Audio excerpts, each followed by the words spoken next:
사랑하는 더 넘치는 교회 믿음의 가족 여러분, 오늘도 복된 아침입니다. 오늘도 이렇게 하나님의 말씀 앞에 새벽 성찬의 자리에 나오신 여러분들을 사랑하고 축복합니다. 신앙생활을 하다 보면 예배도, 기도도, 찬양도 어느 순간 종교 행위와 같아질 때가 있습니다.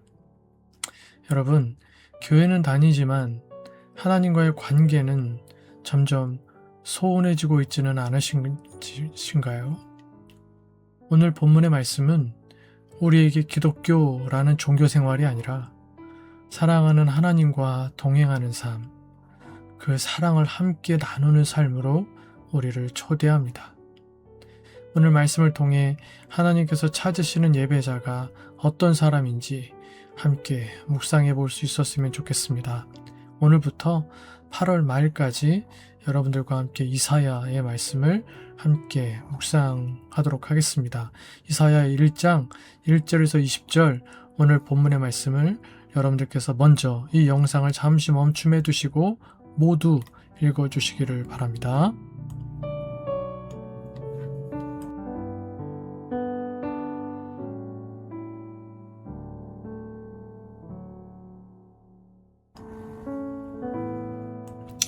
네, 오늘 본문 말씀을 통해서 마당만 밟는 종교에서 삶으로 드리는 예배로 라는 제목으로 함께 말씀의 은혜를 나눠보겠습니다. 먼저 매일 성경 수훈에 나오는 성경 이해의 글을 중심으로 오늘 본문 말씀의 전체적인 내용을 살펴보도록 하겠습니다. 이사야 선지자는 남유다 10번째 왕이었던 우시야 시대부터 13번째 왕이었던 히스기야 시대까지 기원전 약 740년부터 680년경까지 약 50에서 60년 정도 남유다 예루살렘을 중심으로 주로 활동했던 선지자입니다. 이사야는 아시리아의 침공으로 온 국토가 상처투성이가 된 유다의 모습을 묘사합니다. 유다가 심판받은 이유는 하나님께서 자식처럼 애지중지 양육한 이스라엘 백성들이 하나님을 거역하고 배신했기 때문입니다. 아버지를 무시하는 자녀처럼 의사를 거부하는 환자처럼 행동했기 때문입니다. 미련한 가축인 소나 나귀도 밥을 주는 주인은 알아보는데 이스라엘은 자신들을 구원하고 기르신 창조주 하나님을 전혀 깨닫지 못하고 배반했습니다. 하지만 하나님께서 자비를 베푸신 덕분에 백성은 멸절하지 않고 겨우 살아남았습니다. 유다 백성의 잘못은 예배를 잘못 드린 것이 아닙니다. 습관적으로 예배 의식만 반복할 뿐 이웃을 사랑하고 정의를 실천하는 삶의 예배에는 무관심한 것이 그들의 잘못이었습니다. 그들은 괴롭힘당하고 죽어가는 이웃을 외면한 죄책감을 화려하고 웅장한 예배를 통해 해소했습니다. 하나님은 성전에서 분주히 예배하는 그들의 행동이 성전의 마당, 즉 뜰만 밟는 일에 불과하다고 말씀하십니다. 삶은 엉망이면서 성전 문턱만 들락날락거리는 형식적인 종교 행위에 지나지 않는다고 말씀하시는 것입니다. 하나님은 그들이 이러한 형식적인 종교 행위에 대하여 피곤하다, 지쳤다, 가증하다, 더 이상 가져오지 말라며 극도의 거부감을 표시하십니다. 그럼에도 불구하고 하나님께서 이렇게까지 말씀하시는 이유는 그들이 회개하길 애타게 바라시기 때문입니다. 그렇지 않으셨다면 이 말씀조차 주시지 않으셨을 것입니다. 오라 우리가 서로 변론하자. 와서 나랑 이 문제에 대해서 제대로 이야기해보자 말씀하시는 하나님은 이미 유다 백성을 용서하고 회복할 준비가 되어 계십니다. 그들의 주홍빛 같은 죄를, 지워지지 않을 깊은 죄를 눈과 양탈처럼 깨끗하게 씻어주실 준비를 하고 계십니다. 이와 같은 내용이 오늘 본문 말씀을 통해서 먼저 하나님은 어떤 분이신지를 우리가 함께 살펴보며 말씀의 은혜를 나누겠습니다. 1절로 3절 그리고 18절에서 20절 언약을 저버린 이스라엘을 고발하며 심판을 예고하십니다. 그러나 그 모든 말씀의 바탕에는 자녀를 돌이키게 하시려는 아버지의 깊고도 절절한 사랑이 흐르고 있습니다. 하늘과 땅을 증인 삼아 질책하시면서도 돌이켜 회개하면 어떤 죄라도 용서하실 것을 약속하십니다. 하나님은 이스라엘을 돌보고 먹이시며 항상 이끄셨으나 그들은 그 손길을 냉정히 밀어내고 배반하며 거역했습니다. 그래도 하나님은 포기하지 않으시고 그들의 회복을 위해 심판하시며 돌아오기를 여전히 기다리십니다. 징계는 단죄를 넘어 무너진 자녀를 다시 일으켜 세우시려는 아버지의 애끓는 사랑의 표현입니다. 회초리를 드셔서 그들이 돌아오기를 주님께서 말씀하시는 것이죠.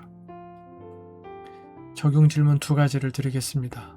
첫 번째, 요즘 내 삶에서 하나님의 세밀한 간섭이나 경고를 느끼면서도 고집스럽게 내 뜻대로 밀고 나가며 하나님의 손길을 밀어내고 있는 부분은 무엇입니까?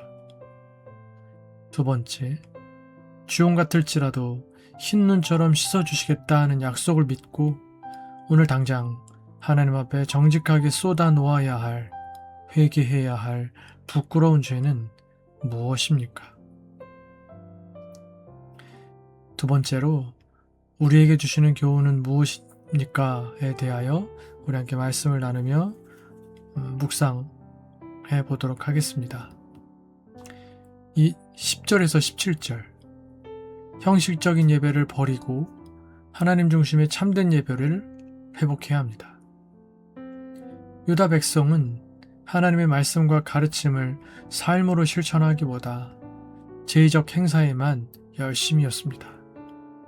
종교적 행위에만 열심이었다는 것입니다. 성전 안에서는 제물을 바치고 성회로 모이고 절기를 지켰지만 성전 밖의 삶에서는 우상의 질서와 가치관을 따라 살았습니다. 그들이 드리는 예배는 하나님 보시기에 이방의 가증한 풍습과 다를 바 없었고 이웃을 착취한 피 묻은 손으로 올리는 기도 역시 하나님께 상달될 수 없는 것이었습니다.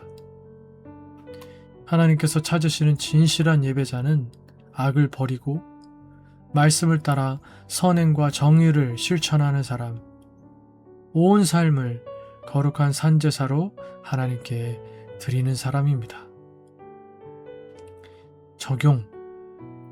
매주 교회 예배당에 앉아 있지만 실제 마음은 하나님을 대면하지 못한 채 몸만 왔다 갔다 하는 마당만 밟는 종교 생활에 머물러 있지는 않습니까? 돌아오는 주일 예배에는 최소 30분 일찍 도착하여 기도로 마음을 준비하고 단순히 예배를 보는 관객이 아닌 하나님을 직접 만나겠다는 간절함으로 예배를 드리는 예배자 되십시다. 또 남은 이번 주 안에 내 주변의 연약한 이들에게 다가가서 따뜻한 말 한마디를 건네거나 실질적인 도움을 실천하여 삶의 예배를 드리는 예배자가 됩시다. 오늘 묵상을 마무리하도록 하겠습니다. 하나님은 우리의 화려한 예배보다 하나님을 닮아가는 삶을 원하십니다. 예배당에서 드리는 예배와 일상에서 살아가는 삶은 결코 분리될 수 없습니다.